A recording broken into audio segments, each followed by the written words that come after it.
Hello, I think I might be live. Hello, everyone. Let's have a look. Sorry about the bells. The bells are going to bong now 11 times. So excuse me for my church bells.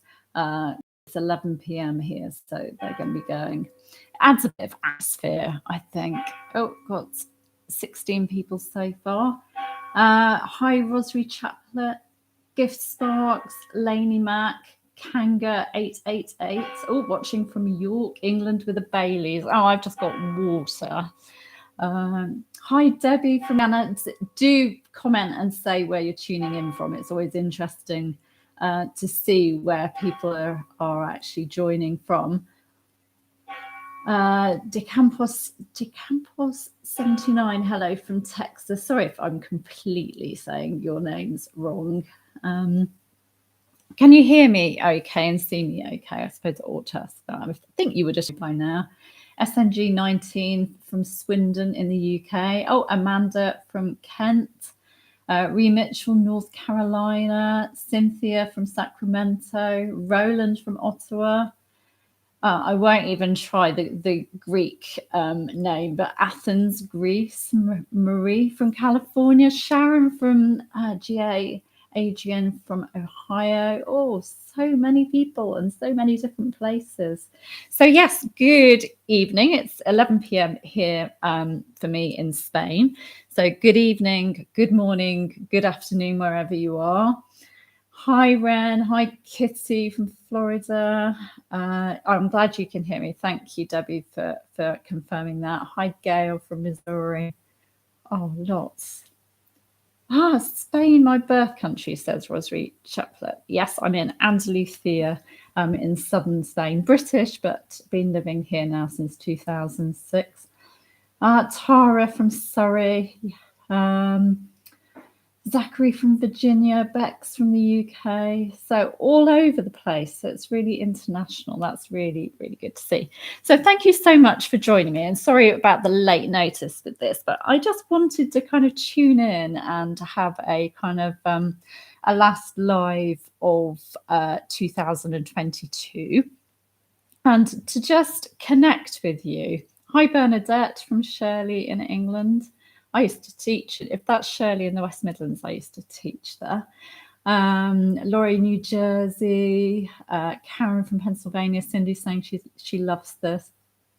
Oh, that's really good to hear. Apologies for the snoring dog, by the way. It is not Tim snoring in the background if you hear snores. My dog Judd's just recovering from an operation, so I've got her down the side of me and she's asleep and snoring. Oh, lots and lots of people joining in. I'm just going to have a sip of water. We love the snoring dog, yes. She actually has stopped snoring now. She's fast asleep with a blanket over her, bless her. Okay, so I just wanted to, give you season's greetings, but more really just to say a big thank you. Because I haven't done a huge amount on YouTube this year. I mean, I did the Becoming Elizabeth series. I did those, looking at the accuracies and inaccuracies, the history behind that. And I really, really enjoyed doing that. And then I've just done, if you haven't seen, I've been doing a series of shorts as kind of like an advent calendar for you to tune in every day. And those have been the Tudors in their own words. And I've just been sharing sort of quotes from Tudor people just every day. And so I'm doing that at the moment. So they're shorts and they'll be going up to Christmas Eve. So you can see those. Oh, lots of people tuning in. Christine, La Petite Boulin, Marsha from Salem. Oh, the real Gigi, Sharon. So if you haven't spotted those, I know not everybody has been alerted to them. Shorts are a bit strange, I think, the way that you hear about them. But yes, I'm doing those every day at the moment until Christmas Eve. And also on my website, theamberlynfiles.com, I'm been doing an Advent calendar. We do it every year. And I have contributions from authors, historians, bloggers, artists, you name it. But yes, I feature a contribution every day for Advent. So again, that finishes on Christmas Eve. So yeah, to tune into that, you can go to the amberlynfiles.com, and then on the homepage at the top, the website header, there's a sort of click here for the Advent calendar, and then you can click on each day, and you could also catch up on the ones that you have missed as well. So that's handy. So lots of Tudor history goodies, and I've also been reposting the Teasel videos from a few years ago when I did a sort of Advent series, Teasel's Tudor Trivia. And by the way, Teasel is fine. She's in bed. She's gone to bed. She gets very tired. But yes, Teasel is fine. So I've been reposting those as well. But yeah, I just wanted to say thank you for bearing with me this year. I mean, I've been kind of concentrating on getting my 2 books out, On This Day in Tudor History 2 and the Tudor Puzzle Book 2. And I just had to really concentrate on those. And also starting at my online events. I think, did I do 3 this year? No, I did 2. Yeah, 2 Amber Lynn ones and an Elizabeth I one. And then I'm doing Discovering Mary I in January. So that's gone really, really well. And I've really, really enjoyed doing that, because what I love doing is things like this, connecting with people. And that's one of my joys. One of my joys is researching. I love writing as well, but another joy is just sort of connecting people and connecting to people. So I really love bringing historians together and authors together and experts together and Tudor history lovers together as well, and just talking Tudor. So I've really been enjoying that. So I haven't done a huge amount on YouTube, and so I just wanted to say thank you for bearing with me. Oh, Ren's saying that they've got the Boleyns of Hever Castle. Oh, thank you. I really, really enjoyed doing that book the previous year with Owen. I really, really loved that. Am I looking forward to the coronation? Cynthia says, yes, I am, because I love seeing these, centuries old traditions still playing out today. It's so fascinating. I mean, even, all the traditions associated with obviously the sad, the sad situation of the Queen's death, and the Duke of Norfolk playing Earl Marshal, and that as the Duke of Norfolk did in the Tudors' times. And so it's lovely to see these historic things that I recognise from my research, and that's still happening today. Oh, thank you, Maria from Sweden. So lots and lots of people. So yes, thank you for all of your support and encouragement, and all of your comments, and all of your messages, and all of your emails, and the fact that, there's 58 of you at the moment sort of tuning in. Oh, Beth says, Merry Christmas, Clarendon. Thank you. Merry Christmas to you. So yeah, this is my way of saying thank you, because your encouragement and support keeps me going at times where I kind of think, why am I doing this? I'm so tired, which you always get when you're working hard. So yeah, your support really, really keeps me going. So I just want to say, a big thank you for bearing with me and following what I do, clicking likes on videos, watching my videos, reading my blog posts, coming to my events, and just being there. So thank you. But I also want to take, Jose's tuning in from Madrid. Hi, Jose. Hola. Margaret. Hi, everyone. Merry Christmas. Oh, the real Judy says, it's really appreciated, Claire. You deserve some TLC and rest. Thank you. Yeah, I'm going to unwind over Christmas, definitely. But I want to look ahead to 2023, and I just wanted to sort of share with you, what my plans are for next year, because I do have plans. I like to write things down. Oh, Linda, happy holidays, everyone. Oh, that's lovely. Thank you. Traveling Witch, hi Claire, I just want to say thanks again for your kind encouragement with the novel I'm planning. Oh, that's a pleasure. I really, really do love helping people with research and helping sort of fellow writers and yeah, sharing my research and knowledge and hearing about your projects too. So 2023, and I have to actually thank two people mainly for this, Carol and Marilyn, both in the US, both who've contacted me recently. Carol had this idea. She said that she thought it would be lovely if people could actually book to have time with me. Now, obviously, I'm in Spain and a lot of you are in the UK, the US, other countries, not many of you are in Spain. And so it's in a virtual sense. And Carol was saying there must be a way of people booking to have a Zoom call with me. And so I kind of mulled that over for a while and spoke to Carol about what she was thinking about that. And I've come up with, I've made myself a buymeacoffee.com page, which is used by sort of, creators and artists and that to sort of get donations and support, but it also allows you to create things for people.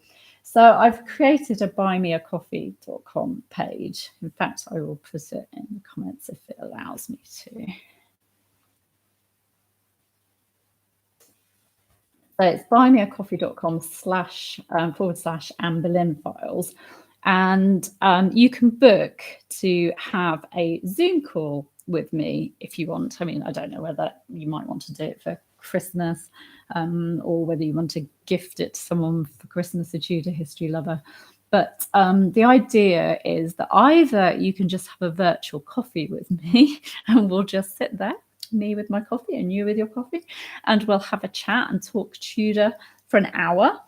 Or you can use it to ask me questions. You could send me questions in advance that you'd like me to sort of research for you. I'm not going to do family trees. I will say that now because you'd be best actually getting a proper expert, a genealogist for that. That is not my forte. Tudor history is my forte, not family lines. But yeah, the idea is an hour of chit chat, getting to know each other, friends meeting over coffee, or to help you with your Tudor history questions. So I've set that up, and that was Carol's idea, and we'll see where that goes. So thank you, Carol, for that. So I've set that up. And I'm happy if people want to use it as like a holiday gift. I'm happy to create sort of a voucher that you can print off and give to your loved one for that. So I'm going to be doing that. But also Marilyn, thank you, Marilyn from Florida, I think, came up with the idea. She was saying you haven't got a Patreon or you haven't got a YouTube membership. Why don't you think about doing that and doing sort of extras that people can get access with, and just more ways of connecting with people. So in the new year, I'm going to be launching the YouTube membership, and there's going to be sort of different levels, and you can choose, your level if you want to be a member of my channel and get access to sort of behind the scenes things, perhaps early access to videos, things like blooper reels, because I do bloopers. Tim nicely edits them out. And of course there are the pets, they're always creating bloopers. I'll have a cat. I actually generally keep them in. If the cat walks across my computer or something, I tend to keep those in. But yeah, sort of blooper reels, behind the scenes, kind of what I'm up to, sort of extras. And also, I think it would be nice to do, I intend to get back to doing public lives, but I think it would also be good to do some more private lives with members, and perhaps even some Zoom calls and that. So I've got lots of things ping-ponging in my head that I'm going to be doing and sorting out, but I'll be launching that in the new year. I'm getting ready to do that. So so those are sort of the plans of kind of extras, sort of exclusive things, and just making things sort of special. That seems to be the idea of channel memberships. I know my son does it with his streaming channel, and people really enjoy it. I'm just checking your comments. Carolyn from South Australia, Tanya from Kent. Sharon says you should do cameos as well. I have seen that there are sort of celebs that do that. So yeah, you can wish people happy birthday and that, can't you, by doing that? I think you have to be a bit more famous than me. I'm not sure. Debbie says she loves the idea of the virtual coffee chat. Bex, I'm sure my other half gets fed up of me going on about the Tudors. He did like staying at Hever. Oh, staying at Hever's lovely. Yeah. Staying at Hever Castle is such a special experience. I'm breaking up. Sorry. Mayfield says I'm breaking up. Vulcan White says I've lost sound. Can you hear me now? The microphone is green and it's going up and down saying it can hear me. Can you hear me now? Oh, Alexandra is saying the audio is fine, so perhaps it's just glitchy, or perhaps for some people. Ren's saying I was recently at the Tower of London. Oh, brilliant! I'd also like to get back to the UK with the pandemic. Yeah, that's quite a lot of my plans for going to the UK were scuppered. Just checking your. I'm glad that you can hear me. Juniper Cat says I can hear you, but Amanda says I still can't hear you. So I don't know why that is. It seems strange that some of you can hear me and some can't. But my microphone is going. I've got green blobs going up as I speak, so obviously it's picking up.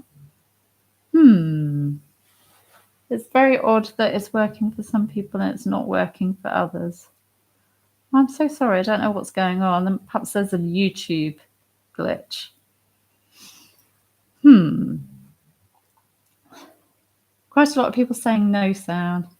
Alexandra, if I refresh, it ends up putting you on another YouTube link. Perhaps other people refresh, but I can't because we'd lose this stream and I'd have to set up a new stream. Sharon says, I hear you clearly. This is very odd. I will keep going, and perhaps those people that have got problems can catch up on the replay. Breaking up badly now. That's really odd. Sandra says it's fine for her, so I don't know. Perhaps there's some weird YouTube glitching going on. Anyway, various people can hear me very well, so I will carry on and we'll just get through. So yeah, so that's kind of my news, and I also want to get back to doing regular YouTube videos. Not every day. I can't do every day like my old On This Day ones and actually really get anything else done. So I won't be doing every day, but I will be doing more regular videos. I've got some ideas again pinging in my head for doing regular content that's public for you. Vulcan White is saying come out of the stream and go back in, and it should be fine again for viewers. So yeah, perhaps people just need to refresh or come back in. So Danielle's asking what got you interested in history and the Tudors? Well, I've always been interested in history. I mean, it comes from, I think, my dad, because he did a history degree, and so we always went to see historical places, and he told me things about history. And when I was about 11, I did a project on Henry VIII and his 6 wives. And I just I don't know, there was just like this larger than life man in history who had 6 wives and executed 2 of them. And I just boggled my mind and just, yeah, really interested me. And then I did history at secondary school. I did it O level and A level, and I did the Tudors, and I did the Reformation as well. So I revisited it again and again. And I also did the Reformation at university, because I actually did at university, I did religion rather than history, but we did the history of Christianity. So we did, the Reformation. I had to study Thomas More's Utopia, which was really interesting. So I revisited it various times. It was always the Tudors that kind of piqued my interest. And then, watching films like the Elizabeth films with Cate Blanchett and, Anne of the Thousand Days. And I read historical fiction. I actually used to do book reviews for a local bookshop, and ended up doing quite a lot of Philippa Gregory, her Tudor ones. So it was always the Tudors were calling to me. But yeah, 2009, I think most of you will know about that I had a dream. I think it was because I'd been watching The Tudors and Natalie Dormer's wonderful performance as Anne Boleyn. And that's when I had a dream about being present at Anne Boleyn's execution and not being able to do anything about it. And I just remember the feeling, my tongue was just like sandpaper, and it was almost stuck to the roof of my mouth. And I wanted to cry out and stop the execution, because I knew that woman was innocent, and I just couldn't. And I just remember this fear, this horror, as the sword swung. And then I woke up, and I was really sweaty but cold, and I shook Tim awake, and I said to him, I need to research Anne Boleyn's life. I need to tell her story. I need to research her story. I need to tell the truth about her. And I need you to set me up a website called the Anne Boleyn Files. And that was it. That was in February 2009, and it hasn't stopped. And it's my true passion. So yeah, sorry, that was a very long answer, wasn't it? Jose saying, by watching your videos, I've learned a lot about the Tudors, although we Spaniards are not very fond of them.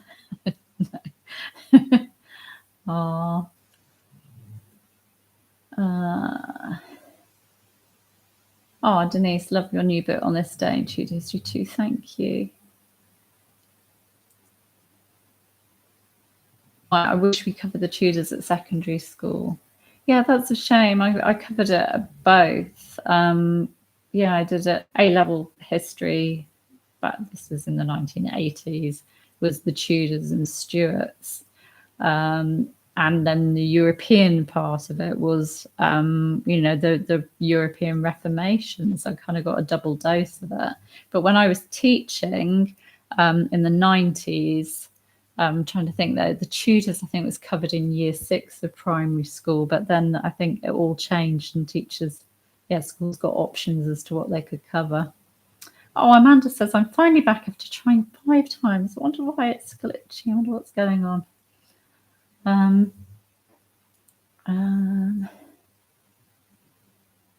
La Petite Boulin, I don't understand people still blaming his wives even today. Yeah, it's interesting how the wives get blamed. I mean, and also this idea, people get very Team Catherine and Team Anne. And, if you like Anne, then you're not meant to like Catherine of Aragon or Jane Seymour. And if you like Catherine, then you can't like Anne because Anne is this homewrecker. You get all that idea. And I just think sometimes people should stop and think, why are they blaming the women in this? What about Henry VIII? And it is odd, isn't it? Sorry, I'm not keeping up with your comments. They're coming in very fast. Oh, Alexander saying, love your advent calendar. Oh, Traveling Witch has a tattoo. Brilliant. Where are we? Oh, Falcon White, thanks to you, I've discovered far more about Anne than I ever had. Oh, thank you. Yeah, I think the Boleyns will always be my first passion, Anne. And I love George as well, George Boleyn. I loved working on the biography with Claire Cherry. It really opened my eyes to George. And also Jane Boleyn, is really, really interesting too. And it's good that she is being rehabilitated. Sharon's asking if I got to see Six. No, I didn't, because that was on my list to do when I was going over to the UK in 2020. And of course, all of my plans got affected, by the pandemic. And I haven't been back to the UK yet. So I'd really love to see Six. I've got the soundtrack. I have it on my Spotify account. So I love the music. I love the fact that it's tongue in cheek. I was actually talking about this in a Zoom call with the people that are doing my Discovering Mary the First course. We had a bit of a Christmas party last night on a Zoom call, and we were talking about Six. And someone, I think it was Joanna, a historian, was saying that she loves the fact that Six, its aim really is to bring out these women as individuals and not just like the six wives of Henry VIII. They're all individual and important and got their own story. And I love that. And I can't remember who it was on the call was saying that the Anne of Cleves comes out as a really, really interesting character in Six. So I'd love to see it. Really, really would love to see it. And I need to go back to Hever as well. Hever is one of my happy, magical places. So I need to go back to Hever and meet up with my really dear friend Owen as well, Owen Emerson, who's a historian and assistant curator there. And I like to meet up with Tara at the Tower of London as well. Christine's saying she saw Six in New York. Tina saw Six in New York as well. Yeah, I'm really jealous of you, but jealous in a good way. I'm glad you've managed to see it. Laurie's asking, did I watch the Netflix show Blood, Sex and Royalty? Yes, I did. And it was really good to see some great historians that were involved in that. I was involved in the very early stages. When it was first being put together, I did answered some sort of research questions, but I wasn't involved in the actual filming. I get a little credit at the end, but of course you don't see that on Netflix because it goes on to the next episode.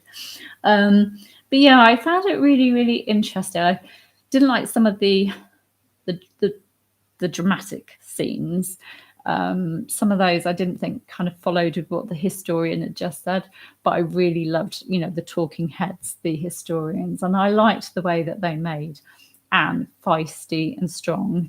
And I also liked the way that George was actually quite a character in it. It was a shame that so much was missed out, but I suppose with it only being 3 episodes, I thought there wasn't enough about the men that fell with Anne. And also people like, Thomas More were missed out. A lot of people were missed out in it. Rachel says, I believe Catherine Howard is pregnant, which is why they covered her body in I've never seen anything that suggests that she was pregnant.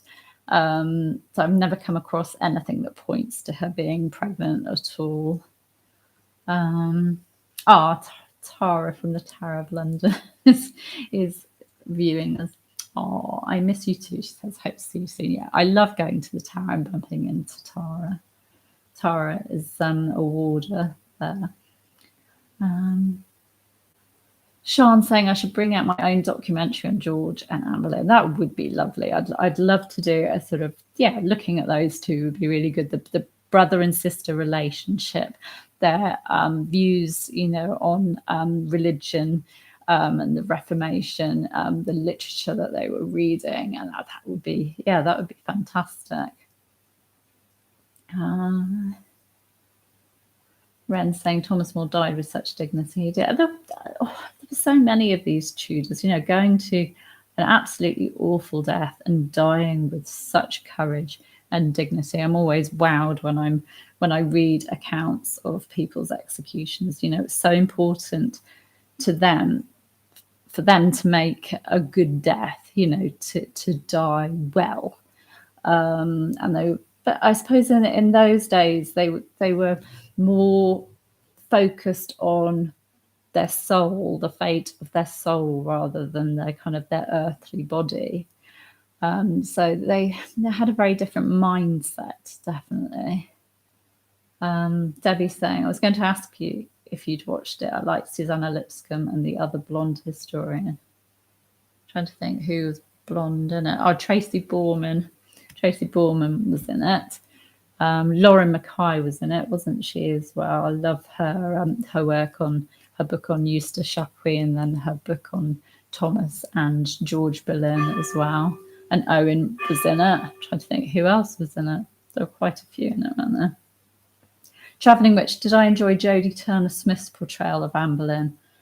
I couldn't decide if they were assuming the viewer knew the backstory or showing that Anne was totally oblivious right up to her arrest. I really liked Jodie's portrayal of Anne, but I didn't actually think much of the series overall. It just didn't. I don't know. It didn't grab me. None of the characters really grabbed me. So I didn't enjoy that one. I thought Jodie was good with the lines. In fact, the actors were good with the lines they had, but I didn't like the writing. I think that's why I had trouble with that series.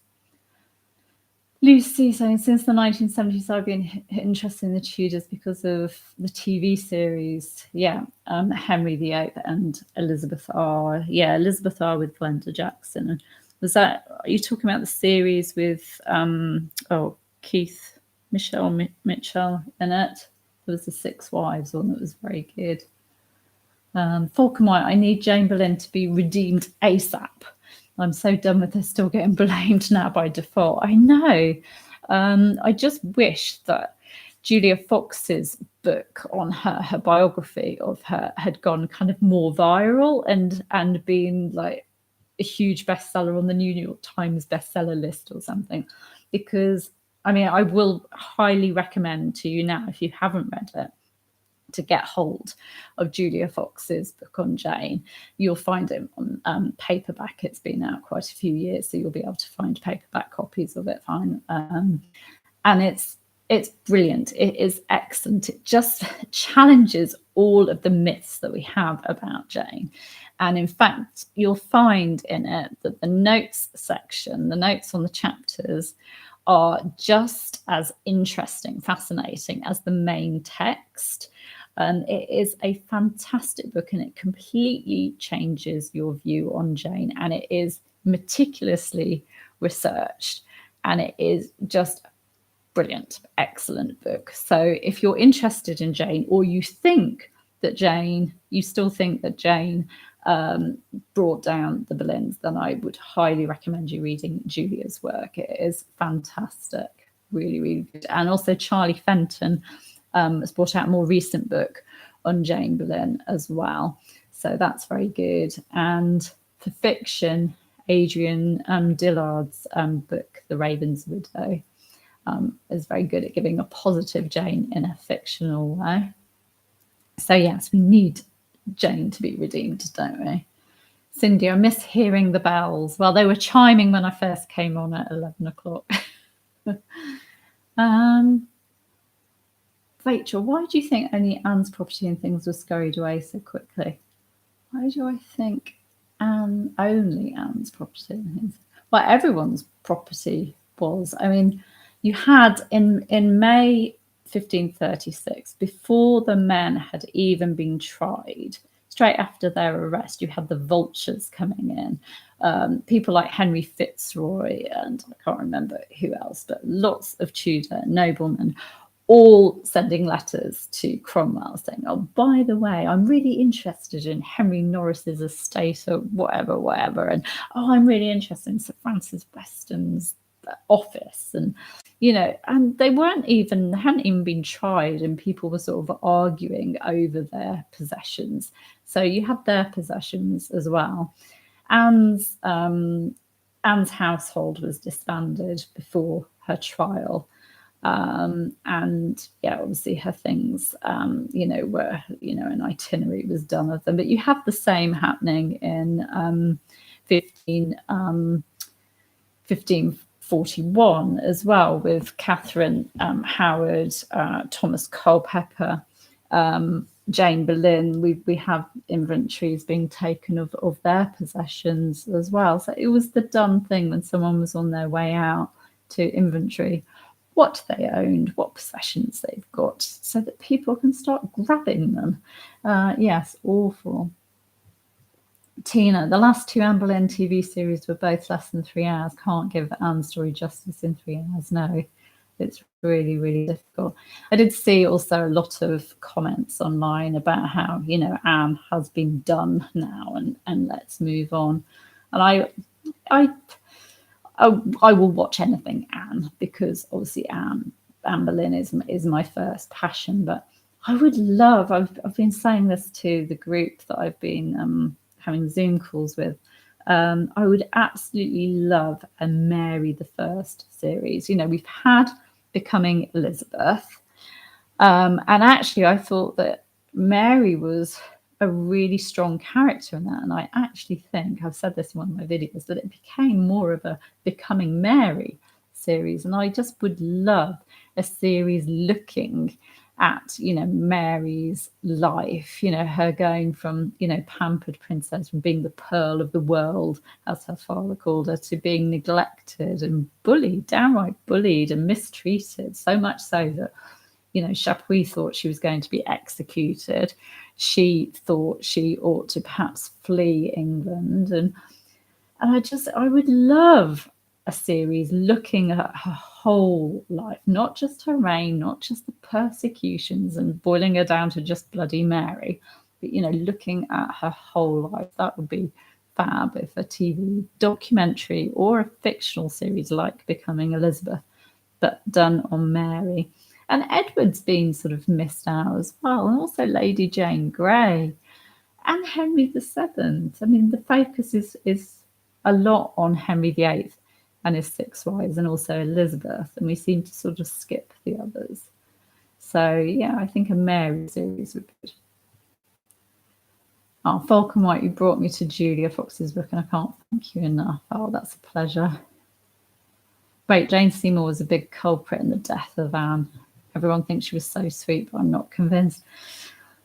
We just don't know, do we? I mean, she definitely played her part, but it's how willing she was, and could she have known what was going to happen to Anne? She might have thought she was just going to be, she was tutored, she was, prompted into saying horrible things about Anne to Henry VIII and calling into question his marriage and telling him that the people didn't like Anne and didn't agree with his marriage and drip feeding him stuff like that. So she definitely played a part, but it's just how willing she was and what she thought was going to happen. We just don't know. Beck saying, I love Natalie Dormer as Anne. Yeah, so do I. The scene where she's that fictional scene, because obviously she didn't in real life watch her brother and the men get executed. There's no evidence of her being moved so that she could see that. But that scene where she sees and is just sobbing, I always cry at that. Yes, and Christine Natalie was very good in Game of Thrones as well. She was indeed. Oh, thank you, Elizabeth. All the best for the season, and to you as well. Sorry if I'm missing you out. Yeah, Danielle, Mary was by far the best character in that series. Yeah, Becoming Elizabeth. Yeah, it was a strong cast, but Mary Romola was just absolutely brilliant.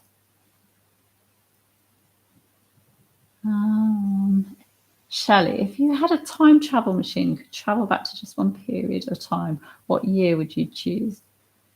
I would choose 1533 and see Anne at her most dazzling and happy. All of the kind of coronation celebrations, her coronation procession and the coronation, and then hang around for, Elizabeth's birth as well, and just see her at, the highest that she could be, and perhaps the happiest that she could be.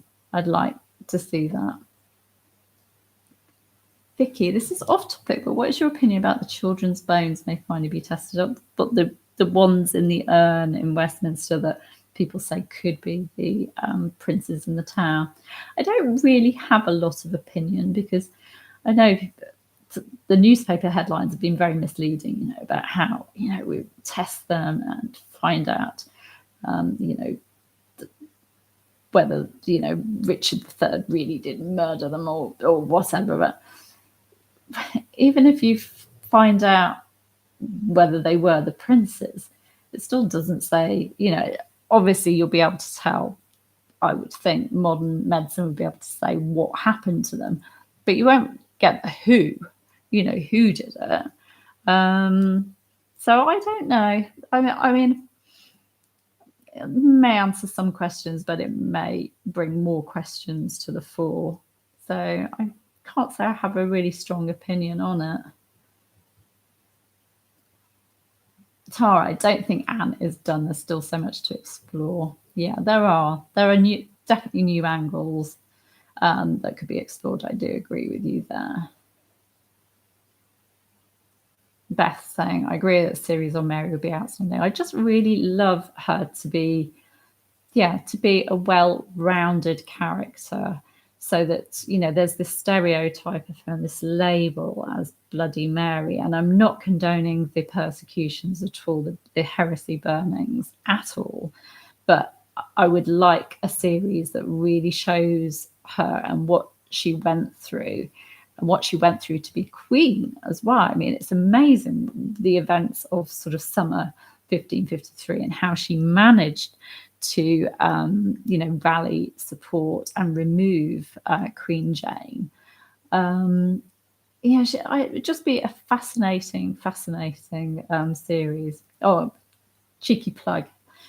I'm just about to start January the 16th. I'm starting Discovering Mary I, my online event, where I will be with other historians. I will be fleshing out Mary and looking at every aspect of her life. 16th of January to the 27th. So claireridgway.com, and then you can click on the events, or it's on the homepage there as well, claireridgway.com, if you're interested in joining us for that. It's going to be really interactive, a sort of mix of pre-recorded videos, live streams. I've been doing Zoom calls, and there'll be live Q&As and chat rooms, and that's it. It's going to be quite interactive as well, which I really, really enjoy. Sorry, I'm missing ones out by accident as I'm scrolling. Christine's saying, I recently watched Lady Jane again with Helena Bonham Carter. Yeah, that's a good one.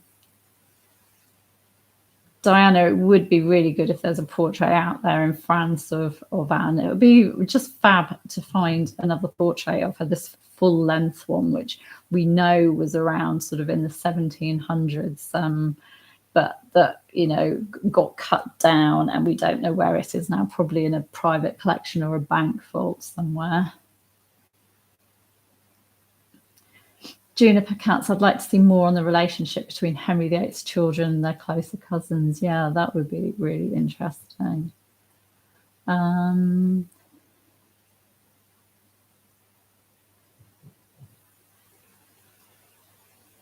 Falcon, her most dazzling and happy. Yeah, 1533. I'd definitely like to go back to that. Rachel, Anne's greatest achievement was her daughter being the greatest English queen in the Golden Age. Yeah. Yeah, ran so much done in the name of religion. Yeah, so many evil and awful things. Yeah, definitely. Oh, Tracy, good evening to you too. Beth said Mary was her mother's daughter. Her taking the throne is one of world history's greatest coup d'etat. She was very ill most of her reign. I wonder how this impacted her life decisions. Yeah, I mean, she was. If you look at her whole life, I mean, she suffered a lot of problems with her health. I mean, her and Elizabeth actually had a lot of problems in adolescence with menstruation, and we know that Mary had what I suppose we'd call depression and anxiety. It was sort of described as melancholy. It's kind of no wonder with what she went through, wondering if she was going to be executed, because she wasn't, she was siding with her mother and defying her father. Sorry, the dog's snoring really loudly now. So yeah, she had a lot of ill health, and then of course we don't know, whether they were false pregnancies or whether there was something going on, some kind of perhaps an ovarian tumor or something that she had. When after her marriage to Philip, of course, when she thought she was pregnant twice. So a really fascinating woman. Bex, I always say if I was at court after 1536 and heard Henry was looking for another wife, I'd be barricading myself in a room and hiding until he remarried. Yes, me too. I always find it fascinating that Anne of Cleves wanted to remarry him. She really expected him to take her back after Catherine Howard's downfall. And she kept thinking, she always thought, like Catherine of Aragon did, she always thought that, she was sort of remaining as Henry's wife. She was his true wife. So she thought he'd see the light after Catherine Howard and go back to her. And we think of her having a lucky escape. She was incredibly sad about what happened. Falcon White, yeah, I love Anne of Cleves so much. She's adorable. She really, really is. Yeah. Oh, this is so nice. It's so lovely catching up with you all. So I'm sorry if I'm missing lots of comments out. It's kind of hard to keep up with them, but it really, really is lovely to be connecting with you like this. Neva saying a series on Mary the First would be great. Rachel, Jane and Anne were cousins, I believe. Yeah, they, I mean, Catherine Howard and Anne were first cousins. Jane and Anne, yeah, I can't remember the relationship, but there was, a relationship. Jane's mother, I think Marjorie Wentworth, and yeah, there was, they were not first cousins, but yeah, they were related.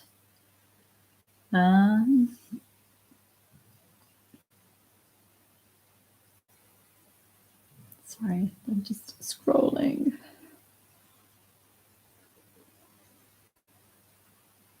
Amanda, there is as much interest in Mary's young life as there is Elizabeth. And yeah, they were very similar in the way that they both felt threatened, in their younger days. Obviously, Mary had Elizabeth imprisoned, because of Wyatt's rebellion. And that so Elizabeth would have been in fear of her life there. And of course, Mary was in fear in her father's reign, but also in her brother's reign. So both of them had, very hard lives. Okay, pampered princesses for part of them, but a lot of fear as well. Sean, I honestly don't get what Henry VIII's wife saw in him. Don't think they had a lot of choice, really. I think that's it. You look at Catherine Parr, and she's when Baron Latimer, her husband, died, she thought she was going to be able to get married to Thomas Seymour, who she loved, and he loved her. And then of course he had to withdraw his suit because Henry VIII wanted her, and she felt that it was God's plan for her, and so she had to put Thomas Seymour to one side. And obviously they were reunited in the end temporarily. But yeah, you just think, well, how much choice did these women have? Anne Boleyn was saying no, no, no, and retreating to Hever, and really got, I would say, hunted down by Henry. He just wasn't going to take no for an answer. So yeah, you wonder how much choice these women had.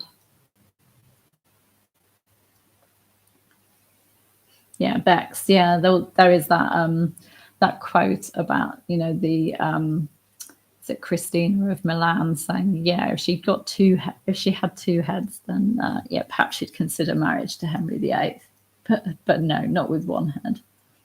Vicky saying, I recently read a book about Catherine Parr. I don't think she was ever happy. No, I think she was happy in the relationship she had with her stepchildren. and I think she was happy in the friendships that she nurtured at court. And I think her and Henry had a friendship and had mutual respect.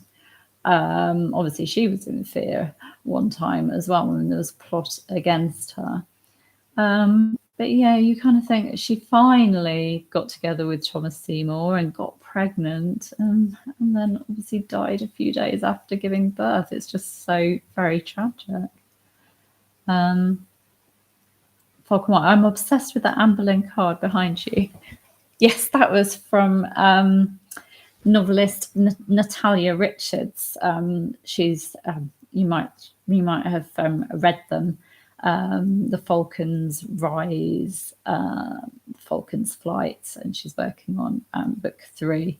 And yes, she sent that to us. So yeah, it's a lovely card, isn't it? A Christmas card.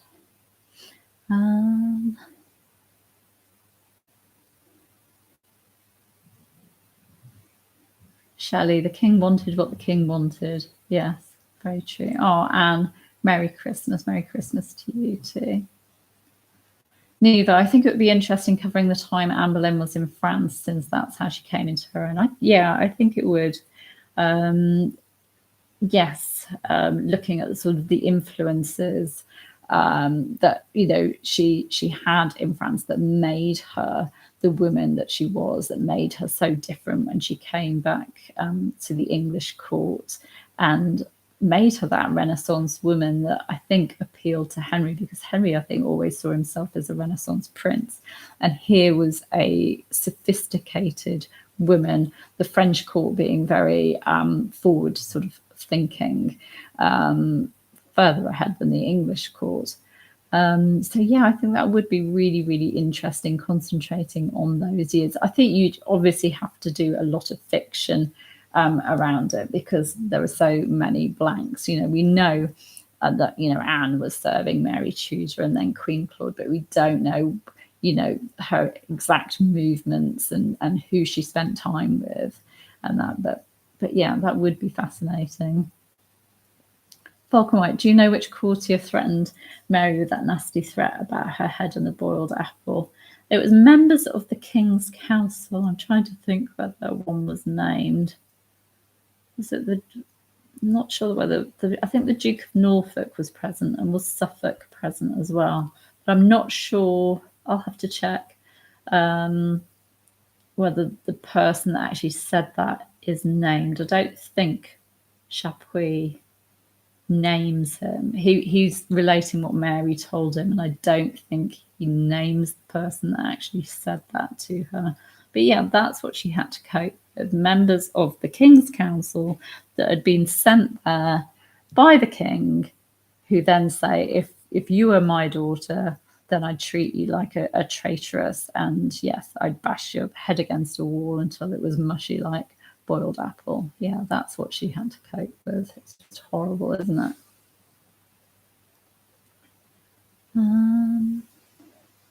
Sorry, the scroll bit on the comments keeps going slightly wrong.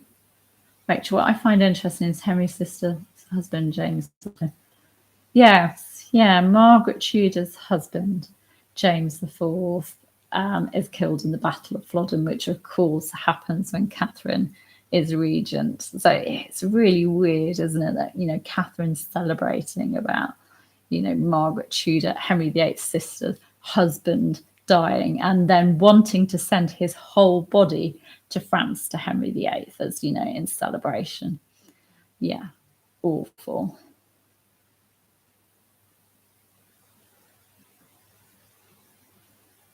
I can't read Greek. I think that's Greek. So I don't know what your name is, but Adrian Dillard's The Raven's Widow about Jane Boleyn is fantastic. It's exactly how I imagine Jane to be. Yeah, I highly recommend it. You're called Amalia. That's a lovely name. Oh, Thomas Seymour wasn't a nice man. I have to agree. I think he could be charming. I think he could be loving to those he loved, but yeah, he had some issues. Yes. we won't go into the whole Elizabeth thing, but you know from if you've seen my Becoming Elizabeth series videos, you know how strongly I felt about Thomas Seymour and Elizabeth and that. Falcon White, currently reading Linda Porter's book about Mary. Yeah, it's fantastic. And also Anna Whitelock's book is very good on Mary too. And Melita Thomas's one on the young Mary and her relationship with her father.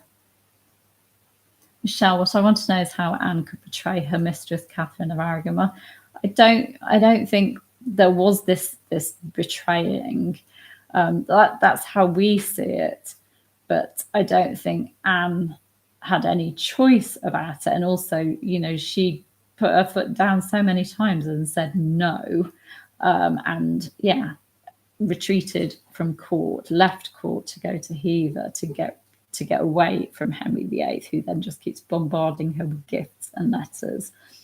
But Henry VIII would have told Anne as well, and he was God's anointed sovereign. This was, you know, Anne would have believed that God put Henry on the throne and for a reason. He would have argued, obviously, with and told Anne that, you know, that his marriage to, that he was getting, you know, canon law advice, religious advice, that his marriage to Catherine had never been legal and valid and right. So you obviously got that aspect. But yeah, I can't condone, you know, Anne's encouragement of Henry's treatment of Catherine and Mary. And yeah, we obviously do see it as a betrayal. But I kind of think that Catherine realised what was going on, and I think she felt sorry for Anne. I think she knew what Henry was capable of, I think. I'm sorry, the comments just zoomed by, but I think it was Debbie said she was still having problems with sound. I don't know why it is that it seems to be some people in some countries are having problems with sound. That's very, very odd. Michelle asking if I could do a series of videos on the Spanish Princess. I haven't actually seen the Spanish Princess, so I ought to try and get hold of it, and then perhaps I could do some videos on it. Ren Shiwu, Henry VIII, a tall, athletic redhead, a second son, sport by a beautiful blonde mummy with a controversial wife who loses some friends and the good opinion of half the country. Yeah.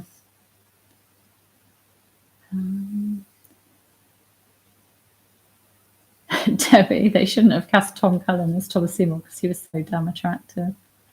Yeah, and yeah, his execution scene was incredibly moving.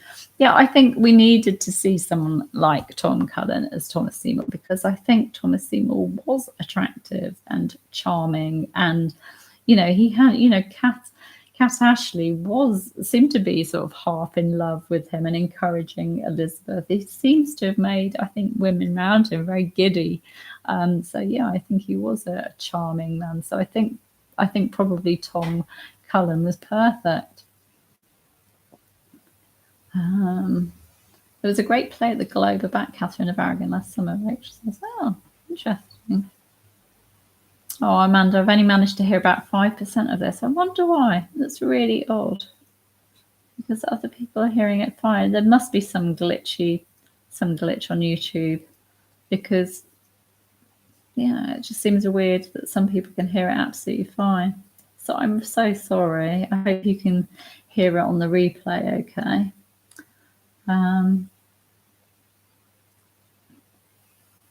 This message is held for review. Oh, okay, Michelle. Okay. Because it got the B word in it. I would have straight up told Catherine, your husband is playing you. Yeah. Okay. Well, it's just coming up to the hour. So, yeah, coming up to midnight here in Spain. But yeah, this has been really lovely connecting with you. And I'm so sorry that some of you have had sound issues. I really don't know what's going on, whether it's glitchy from me or from YouTube. I don't know, but it just is very, very odd. But yeah, one of the things I didn't say was that I've also really been trying to get back to my book on Catherine Howard, which I planned for it to follow straight on from the Fall of Anne Boleyn, A Countdown, the Fall of Catherine Howard, A Countdown, and sort of written in the same way. And I did all of the research, but never got around to actually putting the research together and writing the book. So I've sort of been going back to my research, and it's really hard to go back to your research when it's been a few years, because it was in 2012 that I was sort of working on it. But I'm managing to get back to that. So I'd really like that to come out too. And I want to do more events as well. So I've got just the Discovering Mary the First event in January. Still places left, so claireridgway.com. So I want to do one on the 6 wives as well. I think that would be really good, and I've got a few other ideas too. So, Falcon White, that went too quickly. Was it Christine that said, I can't remember whether it was Christine, said how she missed the bells? Well, there you go. You got them going 12 times for you there. Rachel saying thank you so much. Falcon White, oh my God, Catherine Howard, I need your thoughts on her. Yeah, I'm really looking forward to getting back into that project properly and getting that book out. Michelle, you have a great Christmas too, and I will tell Teasel hi for you. Thank you, Tina. Thank you, Debbie. Lucy, Tara, Eva, Rachel, Maria. Thank you. Kathy, are all of Henry VIII's wives named Catherine spelled with a K? Well, historians spell them some with a K, some with a C. Some historians put Catherine with a Y. There's no standardized spelling, so you can spell them as you want. Catherine of Aragon, for example, used a K for hers, but in Spanish, her original birth name was Catalina with a C. So yeah, anything goes really in Tudor times. So yeah, Merry Christmas and Happy Hanukkah to those who are celebrating that as well. So cuddles to your fur babies as well, those of you that have got them, and just have a really special festive time. And do keep following my the Tudors in Their Own Words shorts, which are coming out every day until Christmas Eve will be the last one, and AnneBoleynFiles.com for the Advent calendar. You can click on it every day and enjoy lots of Tudor treats that way. So yeah, I will see you very soon. Take care. Good night.